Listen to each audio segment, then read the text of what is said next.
We've all seen it in the news. Someone defends themselves or their loved ones only to find themselves fighting a legal battle that can cost everything. Mortgage payments, retirement savings, even their kids' college funds, gone, just to prove they did nothing wrong. That's why Firearms Legal Protection, the official sponsor of Every Citizen Armed, exists. For as little as 33 cents a day, FLP gives you unlimited legal defense for criminal and civil cases. No caps, no hidden fees, no surprise bills. If you have to defend yourself, FLP will handle the legal battle so you can focus on what matters: your family, your future, your freedom. We insure our homes, cars, and health. Why wouldn't we protect ourselves legally when it matters most? Go to firearmslegal.com, choose your plan, and use promo code ECA at checkout for exclusive pricing. No setup fee and a locked-in lifetime rate. Protect yourself today, and Firearms Legal Protection will have your back when it matters most. Every Citizen Armed ensures that every American patriot is prepped with knowledge, perspective, and firepower. He counted on America to be passive. He counted wrong. Ask not what your country can do for you. Ask what you can do for your country. All right, welcome to the next episode of Every Citizen Armed. Today, we have the honor of having Assemblyman Stan Ellis with us. We spoke a little while back. Now you've been elected. Now you're officially jumping up into the lion's den, right in the middle of it. So, we'll talk a little bit about that today. But first, I think we have to talk a little bit about this last week. With the assassination of Charlie Kirk. I don't know if you ever met him or knew him, but what that's doing to our society and what it's doing to politics. I mean, that was a political assassination. I don't care how everybody looks at it, in my opinion. But what are your thoughts? What are your, from the outside, inside and outside looking in, I guess? Yeah, Chuck, thanks for having me on. Obviously, it's catastrophic, and we were talking earlier. I think in this day and age, in our world today, in the United States of America, to take someone's life, you have to be insane. Mm-hmm. And I think that's about all there is to it. Was there a political agenda, but it doesn't matter. We should be able to agree to disagree, and that's where we've gone awry in this country. I think, unfortunately, that's pushed by a lot of politicians at times in a fashion that it shouldn't. But one of the things that frustrates me is we all get mad at the politician. But something everybody's got to think about is we can be frustrated with that politician, the words they're saying, but that person was elected by a group of people. They have constituents. Yeah. Those are the ones that put him in there. I don't know. I kind of feel like they should be their own man, mm-hmm. and they should, when you get elected, you're elected to do what's best for your constituents, and your constituents vary. Yep. So you have to take a pretty broad stance on how you feel, but violence and angry rhetoric is not one of them. No. Especially negative rhetoric where it could really affect someone's thought process, because people do, surprisingly enough, people do listen to some politicians. So yeah. your impact can be felt. So you have to be careful what you say and how you say it. That would be wise words for any of them. I think when we see a lot of the politicians jumping on whether it be CNN, Fox, it doesn't matter. Yeah, jumping in there. So with that, they've got to get past all that. Maybe that's something we can all work together on. Kudos to Charlie Kirk's wife. That was the most powerful speech I've ever heard in my life. She's amazing. She is amazing. And I think, to her point, the legacy is going to carry on even better, unfortunately, in spite of this incident. So this catastrophic event, I should say. But no, kudos to her. She's amazing. Well, I touched briefly in our conversation earlier. There was that big rally here last night that kind of showed it is growing.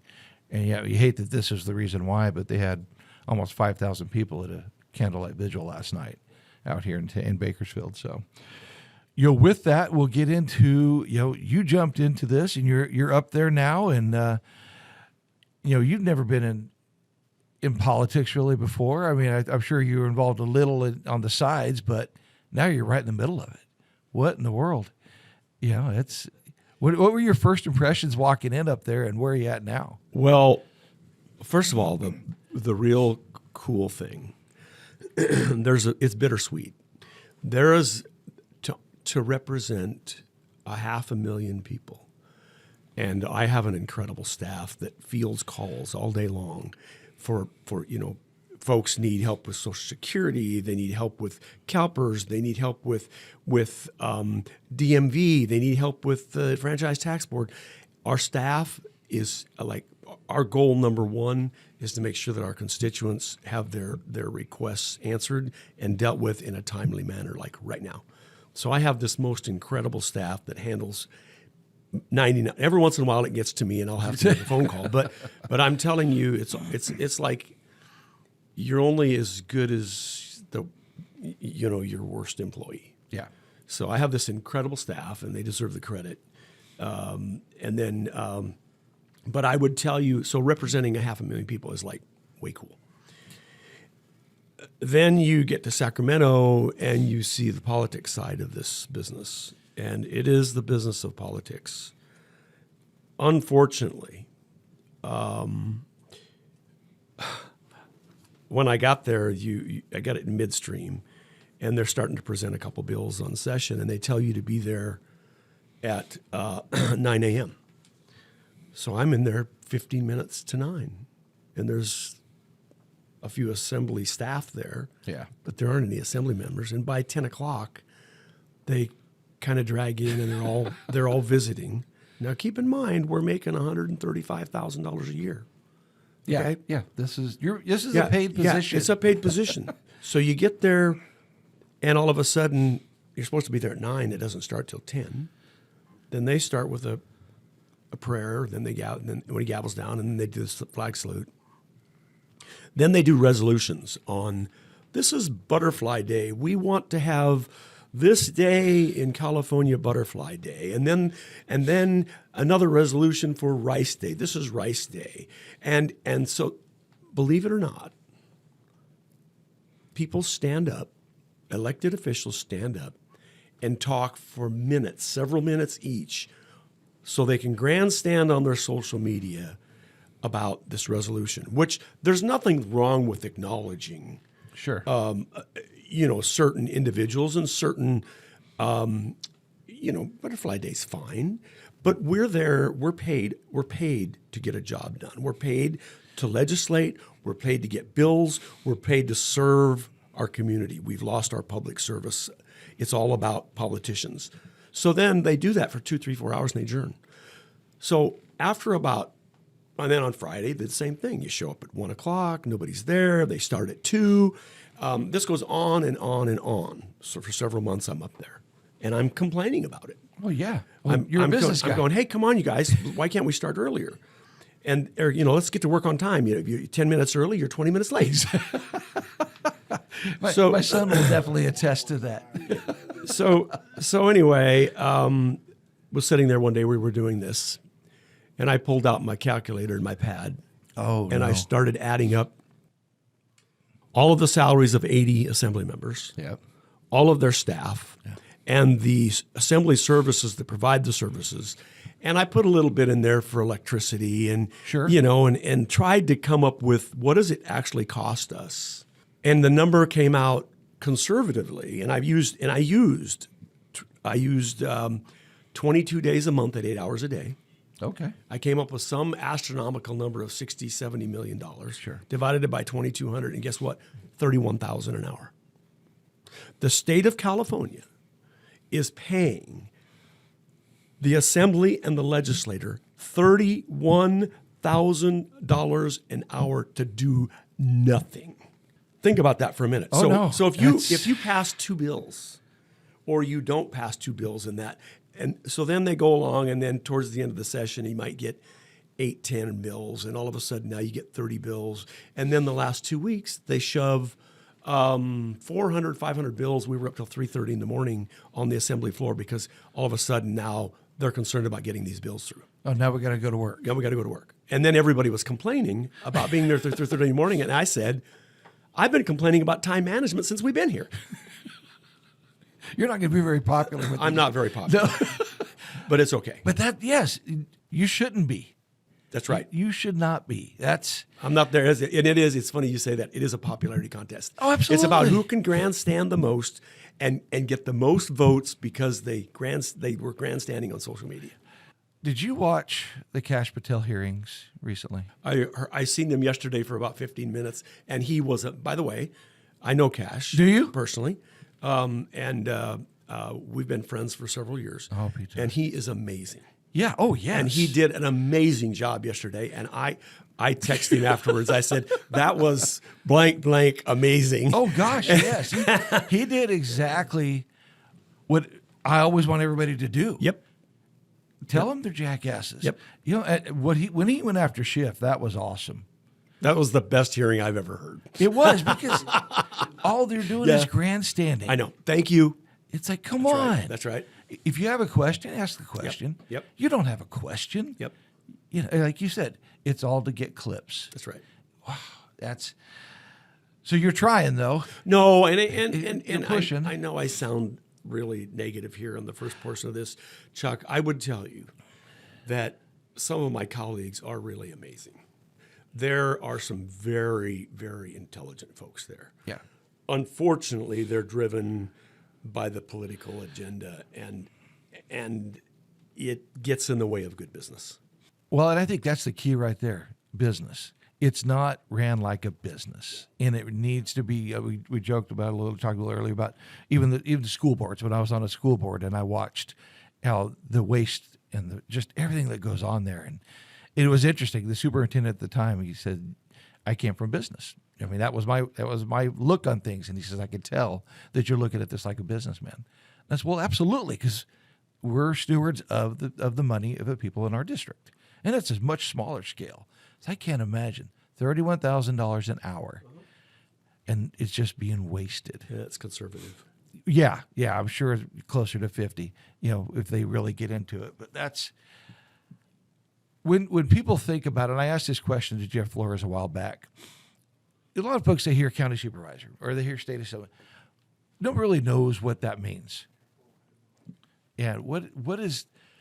I mean, it sounds like that's kind of a typical day for a state assemblyman, but what else, what are you doing up there? What other than sitting there listening to butterfly stories? Well, one good thing is I have a great staff, and so what we do is I was told when I got up there by a lot of the folks that, hey, you need to put forth a bill and you need to put some bills in, and like, no, I think we need less bills. But I do see some opportunity. For example, when we come back we start talking about Bill 237, I see an opportunity to further enhance our setbacks and maybe make the structure of that a little different next year. I see a real opportunity to put in what's called a time limit or a shot clock on permits, because when I had my companies and I applied to the air district for air permits, sometimes they'd take 6 months to a year. Well, Yes. small business can't afford that. No. So I feel like we should put shot clocks in effect. If you put in an application, and I don't know what's the number, is it 30 days, 45 days? If you don't get a response in that amount of time, you should operate. They can always come out and give you an authority to construct later. But I'm telling you, between the Department of Toxics, CARB, they have this clean truck certification thing that's killing business. Yeah. We have air board regulations. They're so unbelievably tight on volatile organic compound emissions. It's almost impossible to do business now. And so why should a small company like mine have a full-time regulation specialist or a regulation engineer just to go through regulations from the DTSC, the air district? It's unconscionable. We should not have to do that. In fact, furthermore, actually, Chuck, you just gave me an idea. Regulatory agencies should be about assisting and educating the companies that are doing business, not about fining them. No, it's not punitive. That's right. You're supposed to be there to help. Yeah, that's right. That's and we all need regulation. We have highway patrolmen that police our. Absolutely. We want clean air. We want clean water. We want all those things. And And there's no problem with regulation. I'm not saying don't have regulation. I'm saying have considerate, honest, sensible regulation. That would work. Oh, I'm sorry, that's common sense. Yeah, exactly. It is. You can't have common sense up there. Well, I think when you look at, well, even like with the fires and all the different, that aspect, letting people graze or letting the cattlemen get up there and graze, that would solve a lot of these problems. One of the good things that we have done up there have been a lot of Democratic legislators have put forth legislation on CEQA reform to go ahead and clear brush without having to go through CEQA, to clear campgrounds. They finally got the message. Yes. And now there are some pathways, and it's actually better. I agree with you. We should allow more grazing. We should allow brush clearing. We talk about hypocrisy. When we have a catastrophic fire and it puts out all this PM 2.5 or this particulate matter, Oh, yeah. it lost everything that we tried to do in forest management because some greenie wouldn't let us burn a little patch of ground. Right. So what happened is all of a sudden now it's catastrophic. We lost all of that. There's nothing wrong with being conservative and saying, well, let's burn here and let's burn here and let's manage our forest so it doesn't get out of hand. Manage your forest. That's the best example I came across was there up here above Bakersfield, above Lake Isabella, Cornville area. There's a ranch, cattle ranch. He's more of a goat ranch now, and he has a lot of goats, Lance Carver. And you know where the Boy Scout camp is up there? Yeah. He's right next to the Boy Scout camp. Well, that fire rolled through up there. You know what didn't burn? Was the Boy Scout camp and Lance's place, because he has hundreds of goats clearing that at all times. And it was amazing. Everything else burned around him. He was fine. Well, now wait a minute, Chuck. We can't have animals out there grazing because when they pass gas, they put out methane, and that's unacceptable. See, it's a greenhouse gas, so we have to be real careful. Oh, yeah, okay? Exactly. Oh, yes, absolutely. And I sat next to his dogs for a little bit, and I'll tell you what they did. He had some great Pyrenees up there. They were awesome. But we were up there cooking for the women in the outdoor with our barbecue business, and it was amazing to see what had burnt all around him. And then we're out there, and it's just pristine. Looks great. There are some pragmatic solutions, but the ideology of the left has pushed us so far that we've lost common sense. And I'll give you a couple of examples. Last week, I voted no. Voted on the cap and trade and allowed $1 billion a year to go into the high-speed rail. I saw that, yes. And so I've been preaching since I've been up there. If we took all the left agenda is about greenhouse gas and emissions. So if we took the money we spent on high-speed rail and we put it into water infrastructure, and that water infrastructure could grow crops. What do crops use? They use CO2 to grow. All day long. You'd have all the CO2 sequestration you needed, and you could drill in California and produce all the oil and gas, and you wouldn't have any problems. But that, again, is common sense, and nobody will listen. If they could just take some of the money. I got my registration due for my truck the other day. 2019 GMC, $2,500. $872 for the registration on that truck.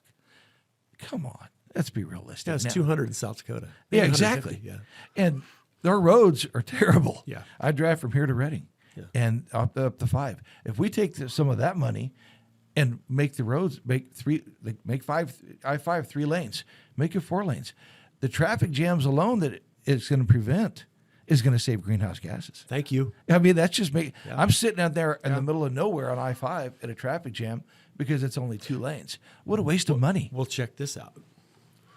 We have 30 million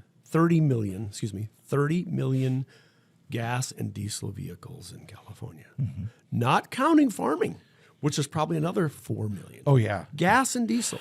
We have 1.2 million electric vehicles. By the way, you have to drive 120,000 miles before it's carbon neutral.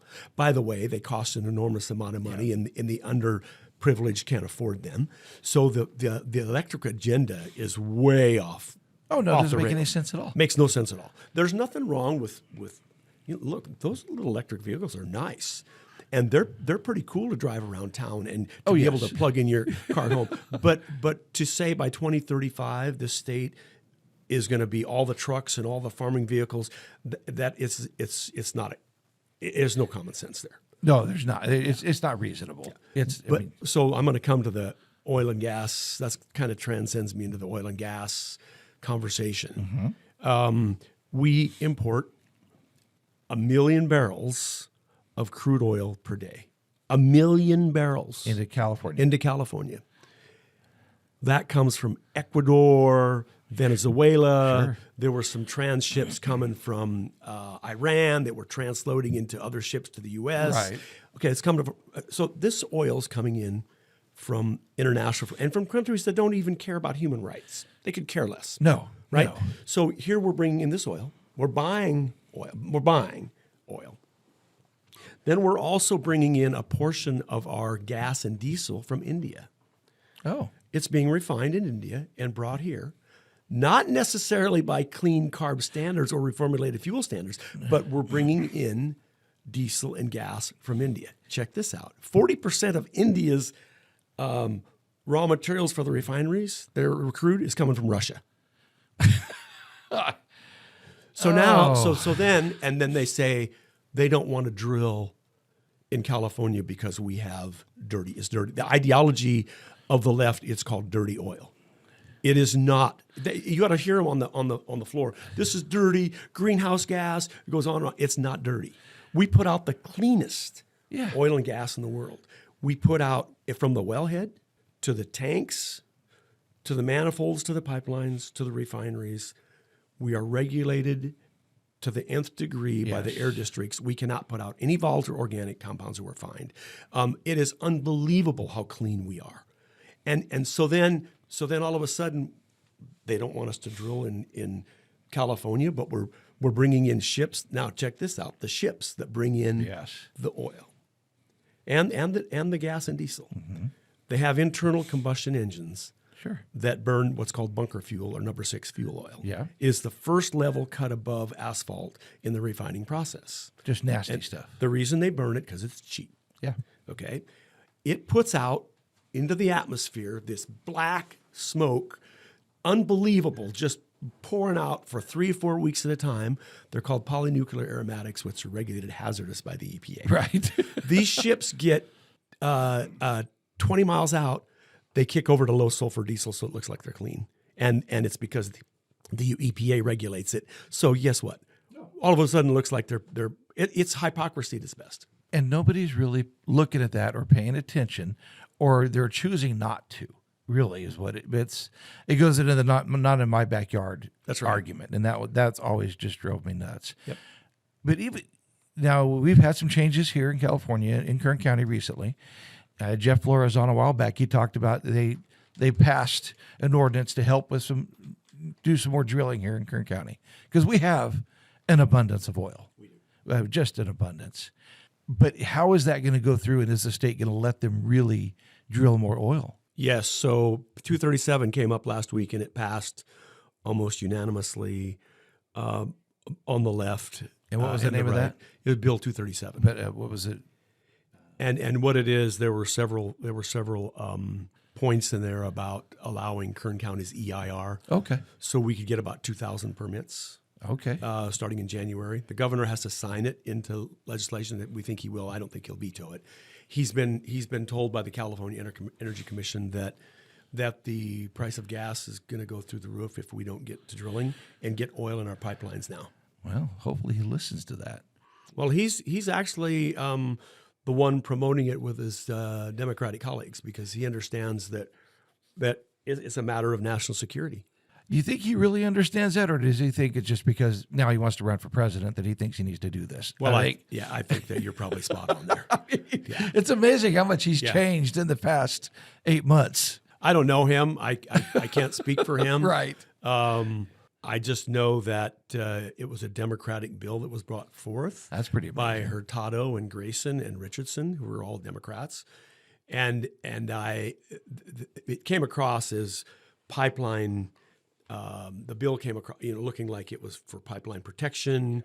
And then as you got into the weeds a little further, you found that the current EIR was there. So it's not, it just doesn't look like, oh, we're going to go drill. Right. It looks like, oh, we're going to protect the pipelines and we're going to, But at the end of the day, it's still a win for Kern County. Yes. And we need to take every advantage of it we can. Well, I think that's what a lot of people don't realize is where we stack up compared to other counties even in the nation, the amount of oil that is here. We could cover what we need. We can. We just need to get to drilling. We just need to go now. It's going to take time. Mm-hmm. And that's the other thing. A lot of people think, well, you pass this bill and you just turn on the switch. It doesn't happen that way.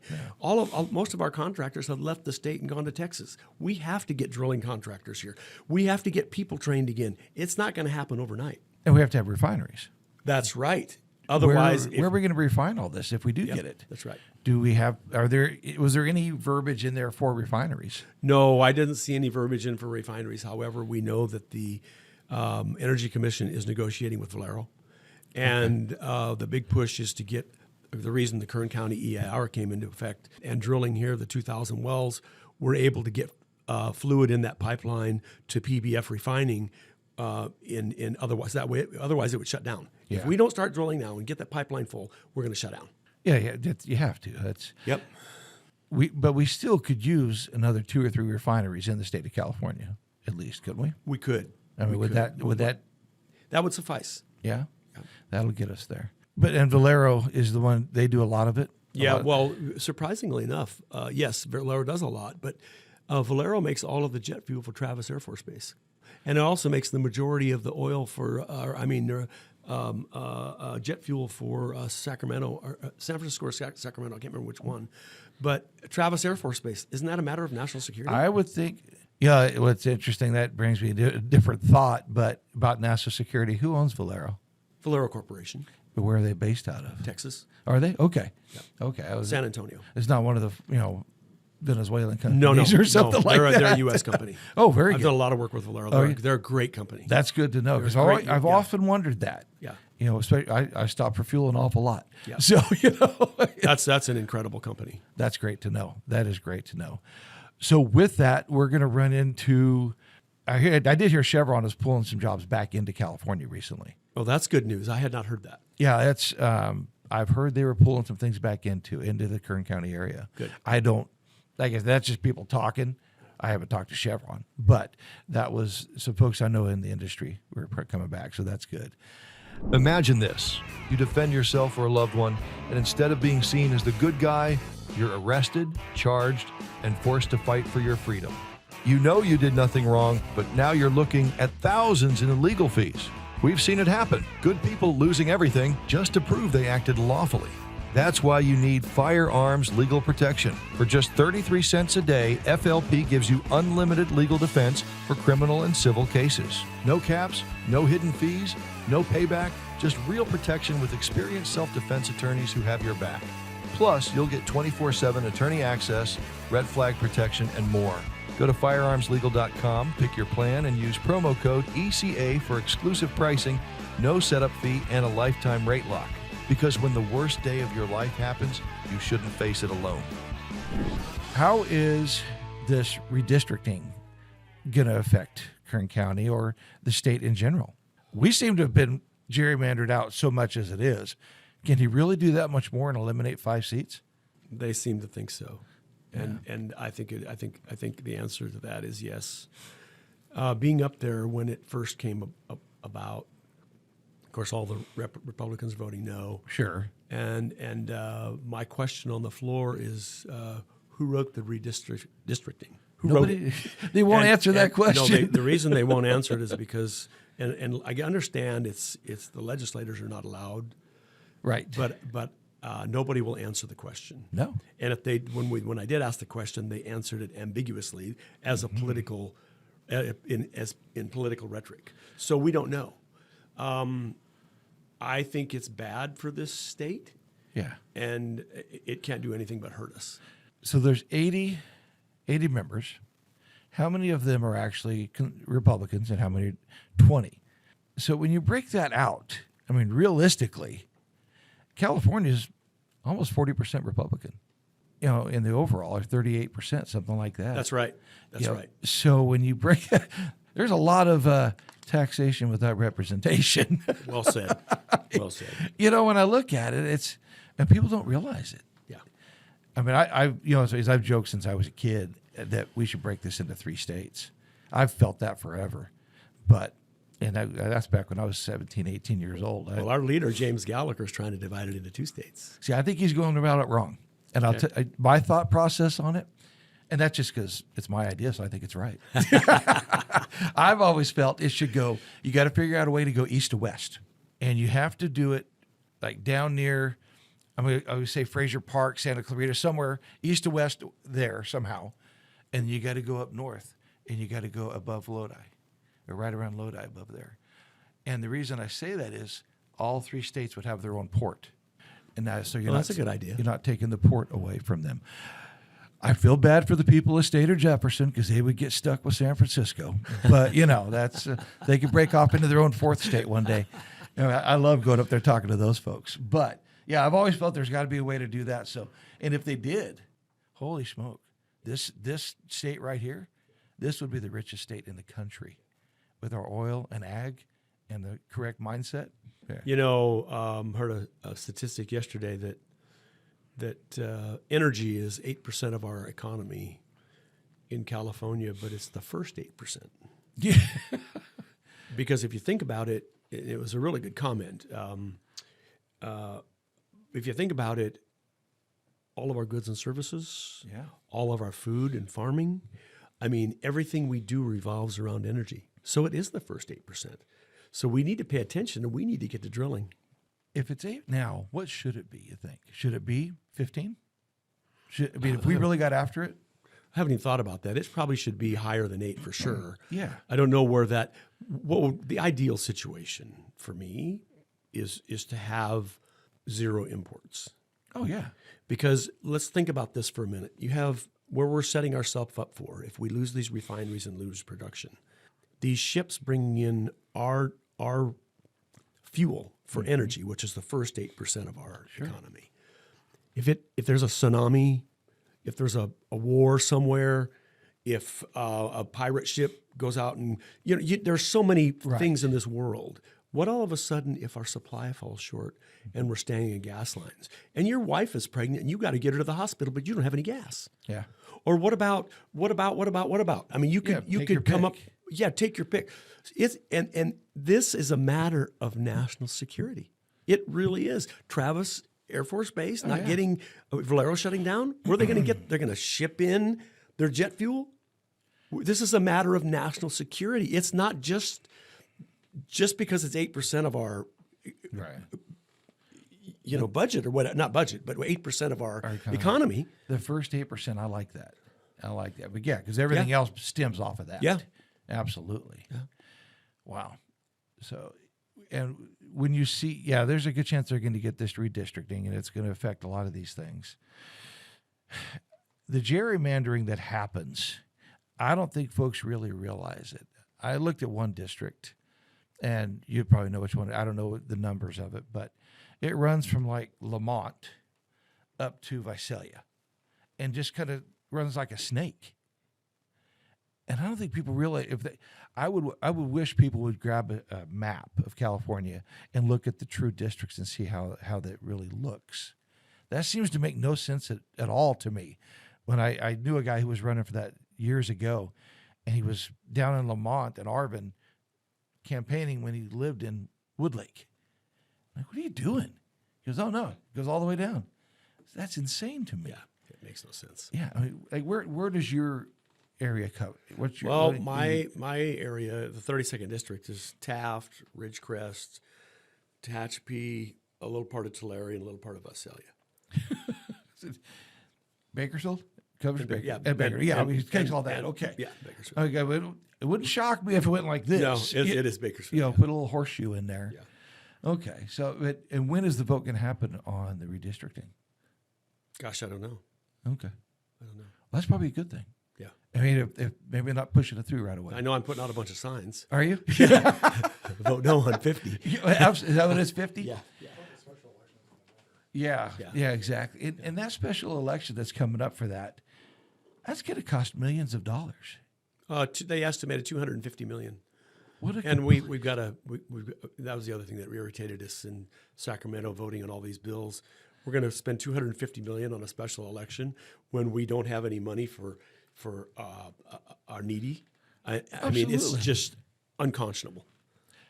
Yeah, you look happened in Palisades, all the different places. Take your pick, but you really want to take that $250 million, do that way. You could help with the homeless. You could help with this. You could do that. You could. Yep. One thing my wife came years ago, she brought it up. You know all these empty grocery stores? The one thing that those grocery stores have that's great is plumbing. They have a tremendous amount of plumbing. It would be interesting to build a lot of build facilities inside those. They're just empty. They're sitting. Have the state buy those. And you could put in a lot of little apartment, little tiny, like the Hard On Home. I don't know if you've ever seen that, but little tiny apartments for these people and as a transition. I think that, the homeless is a multifaceted solution. We have some homeless want to be helped. Oh, yeah. Some are mentally ill. Some don't want to be helped, and it's a drug issue. So I'm all about discipline. And we've lost the discipline in our whole state. We want to be nice, and we can't talk about somebody. And look, I think that if we, and I see that all the time in Sacramento, they talk about the homeless. Nobody's come up with a real viable solution because it's all over the map. They want to be nice. I think that if there's the network here. There's a couple of networks in Bakersfield that deal Flood with this. does a lot with them, I think. Yeah, and they transition homeless back into. Yep. I feel like, as a businessman, it's hard to hire a homeless person because of the liability associated with hiring that person. Sure. And they fall down, you get sued. Yep. Yeah, I mean, so one of the things that has to change are employment labor laws, as they refer to maybe a sector. And I don't know how that would work, but I thought businesses would love to have, we're short employees all the time. Yep. We would love to have a source of employees that we could draw from that were dependable and weren't on drugs. And so I thought, let's do a cluster 5. Let's take 5 companies. We'll all give this person a job at one business one day, another business the other day. We will provide transportation. We will provide housing. We will provide drug treatment, right? Sure. Guess what? They come on your property and they fall down and you're sued. Yeah. And in this state, you're going to So the state of California is in its own way of trying to help the homeless. Oh, yeah. I've often felt to me, it's kind of like the problem they had with the border, with the immigration and the border. We could have fixed it, obviously, because it has been fixed on the border. Nobody really wanted to fix it. And I felt that was on both sides because you took away the issue. You had nothing to discuss now. You can't argue about it now if it's fixed. Well, and also if we solve this problem or mitigate it to an extent, which we can, now you've taken a talking point away from a lot of people, and you've taken away jobs from all their buddies that have got on this committee. I mean, how many different committees do we have where people are making a couple $100,000 a year, $150,000 a year to sit on this committee and not really do a doggone thing? You kind of bring up a good point, Chuck. Sacramento is about rhetoric, and they're not about solving problems, because if they solve problems, they lose their rhetoric. Yeah, that's a good point. Wow. I've always felt that was the problem. It's like, I could have solved the border problem in 10 minutes. Yep. And obviously, because Trump has solved a lot of the border problem there. Yeah. But the immigration problem, same type of thing. We could fix that. Yep. And you're not going to deport 10 million people. It's not going to happen. Do I think we need to deport all the bad folks? Absolutely. But start a process. Yeah. Get a process going. Stop fighting about it. Well, that's the other thing we hear on the assembly floor a lot is how ICE shouldn't wear masks. And I mean, it just goes on and on and on. And you know what? They talk about, they seen on the news that, how do you know the news is credible? Exactly. So we don't get facts. We get rhetoric. And that's part of the problem with our whole state legislature. It's based on rhetoric, not fact. I don't know how we fix that. I don't. Other than sending folks like you up there, how do we get more folks like you to do that? They last week they tried to pass they did pass a bill that said they wanted to outlaw cookware, Teflon cookware. So I did my research because have a chemical background. Yeah. And I said these polyfluorochloral substances, in some cases, there's 12,000 of these PFAS chemicals. Yeah. But Teflon's not hazardous. You can put Teflon in acid and do a spectrometry and find out that nothing dissolves. But yet somebody got in their mind that because it was a PFAS or in that family of chemicals, it was dangerous. So guess what? Now they outlawed in California Teflon cookware. You know, and it's funny is I've been hearing about that now for a few years. Yeah. I have a family member who is very much against Teflon cookware. Yeah. And I thought, relax. It's fine. I've had that Teflon pan for a long time. It does just fine. Yeah. And you know what? Fine. You want to throw an expiration date on it? Okay. Because Lord knows we can put an expiration date on anything. Yeah. You know, it can't be 10 years old. Throw that crap away. Fine. So we're again, my point was we're basing legislation on rhetoric and not fact. Yeah, it's feelings, not facts. Yep. Oh, after the first 3 weeks, I said we should be paid $50,000 a year. Right. If we balance the budget, we should get $100,000 a year. If we get $10 billion in surplus, we should get $200,000 a year. Right. And maybe there's some inclination. In other words, incentivize fiscal prudence. Incentivize fiscal prudence. And there's, I mean, we could go on for hours, but I always was a firm believer in term limits. I still am, but I think that I'm leaning towards every 4 years instead of every 2 years because they spend so much time trying to grandstand for their constituents so they can run again. And if we could somehow, and I don't know if that's the answer or not, but maybe I don't know. I've always, and term limits is a funny one because I've always had trouble with that for a couple different reasons. I like your 4-year idea.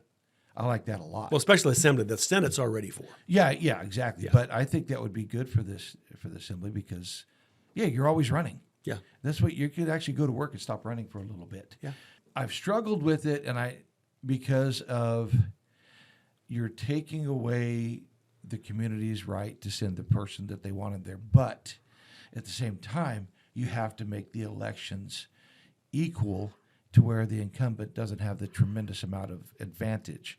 And that's your battle. Hey, you just gave me another idea. What if we based their reelection, if you don't balance the budget, you can't run for office again? I think that would be awesome. I think it would just make a lot of sense. Oh, well, now, wait a minute. You're talking sense here, Chuck. I think putting it on a 4-year program, I like that a lot.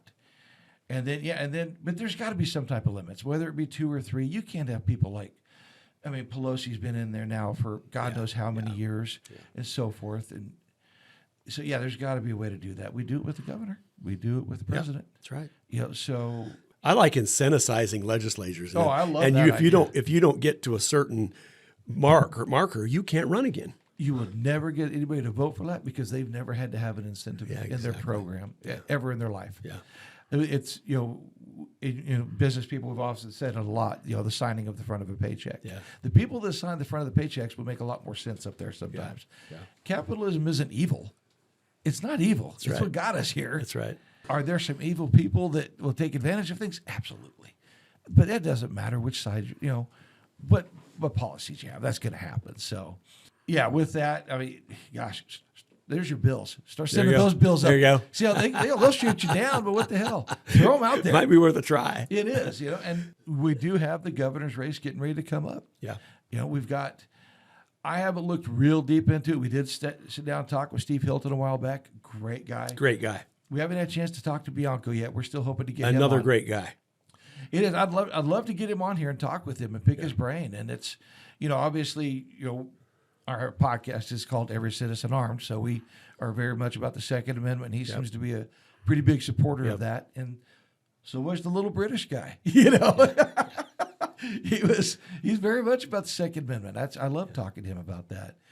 But so you've met them both. You know, yes, I have. You know, what are your thoughts there? I mean, well, I think they're both great candidates, and I haven't made a decision yet, and the caucus has not made a decision. They're kind of looking at the landscape to see who might get in, and I frankly have been so busy, I haven't even paid any attention to it. Yeah, we got a little time yet. Yeah. But they're both great candidates. They sure seem to be, and they are up and down the state. Yep. A lot. I've seen Steve Hilton on everything. Yeah. You know, I see Bianco on advertising. I haven't seen him on a lot of shows yet or podcasts or anything yet. I think Trump showed that's probably a pretty good idea for him. He might want to do that. He might want to start with this one. You know, it's like I said, the night you got elected, I was so pleased because you came on beforehand, and I thought that was awesome. And then to see you get elected, we need more people like you willing to step in there and do this. And I know it's hard. I know it's got to be frustrating to step away. I mean, you got a family here in town. Are you able to get back into town pretty regular? Or? Yeah, I mean, we come in, we leave early Thursday or Monday morning and come back late Thursday. Okay. And then now we're out the rest of the year, but Cody and my staff has me booked in in all kinds of events. But again, it's bittersweet. What an honor to serve 500,000. What an honor. It's the ultimate honor. Yeah. There's nothing better in my life to be able to say that I have, and I will tell you, the people in this state are what make it great. Mm-hmm. We have, I mean, we're just encumbered by a bunch of political BS. Mm-hmm. If we could move in the right direction and get into some common sense, we're already the fourth largest economy in the world. Why wouldn't we be the number one economy in the world? Absolutely. We've got everything here. We have all the tools. We just have bad politicians and policies. Yeah. No, I would love to see that. And I would like to see more people get involved. Like you said, we're talking about school boards. We're talking about this. I mean, how do we get people to get involved in that? So honestly, Chuck, that's probably the biggest.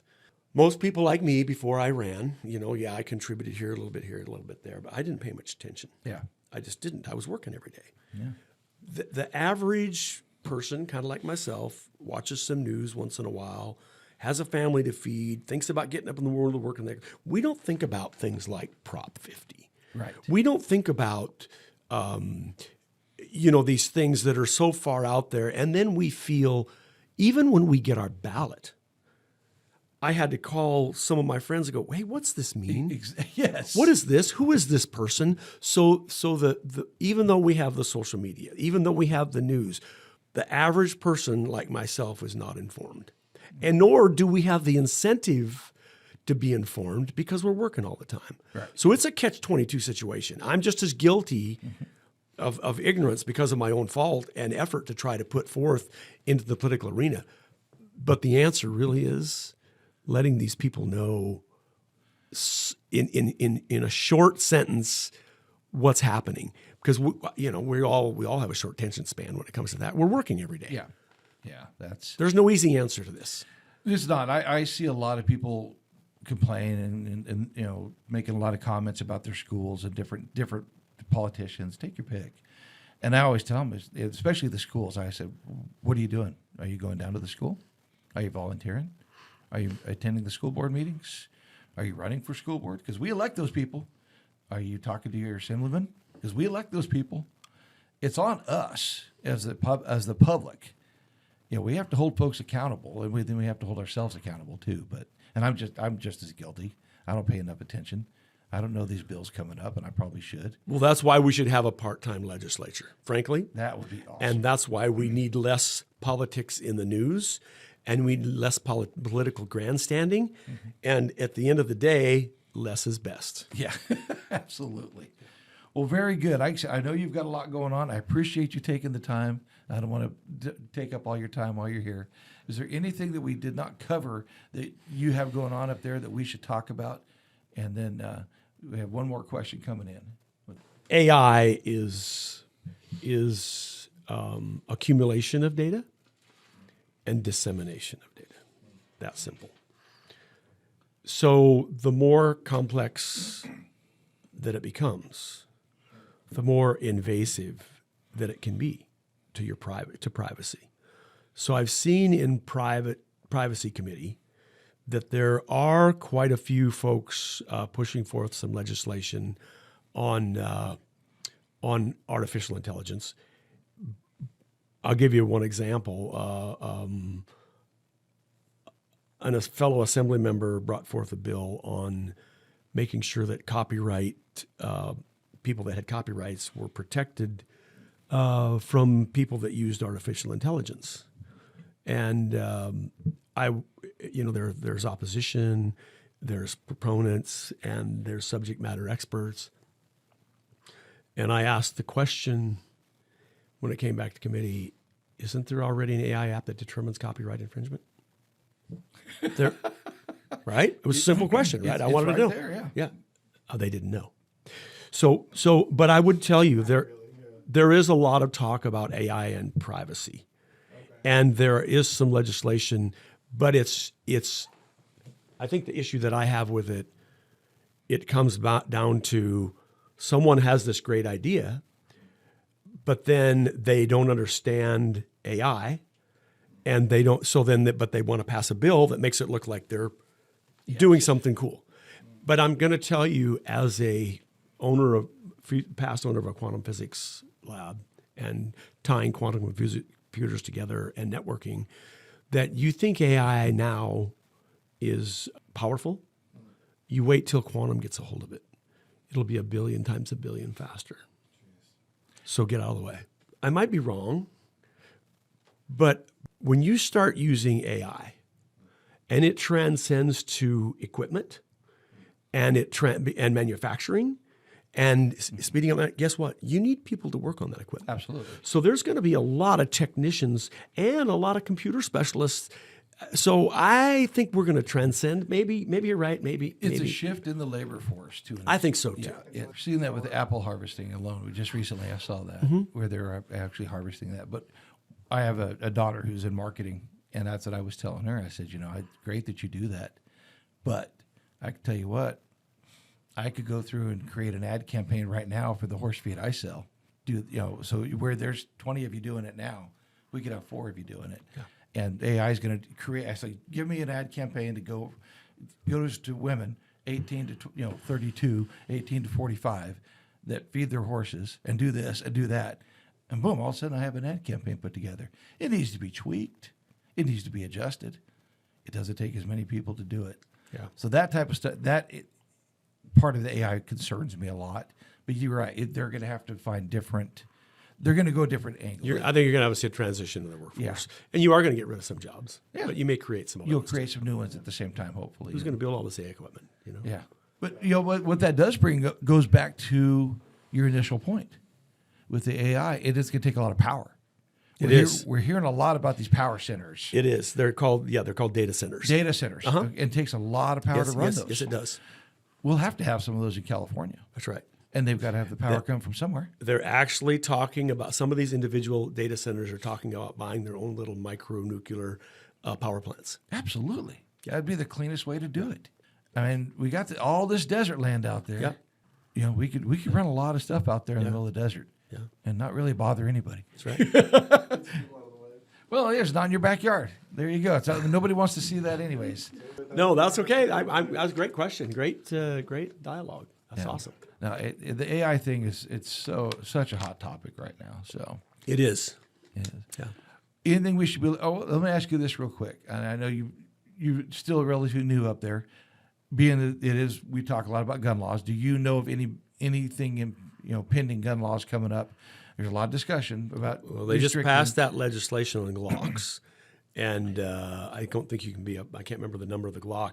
Obviously, we voted. All the Republicans voted no. Yeah. But there was a Glock, but I haven't seen anything coming up. Yeah, and that's more than likely you can get overturned by the Supreme Court eventually when it gets up there. It's don't they understand? I mean, I guess it's just the process. They want the process. They want to slow everything down.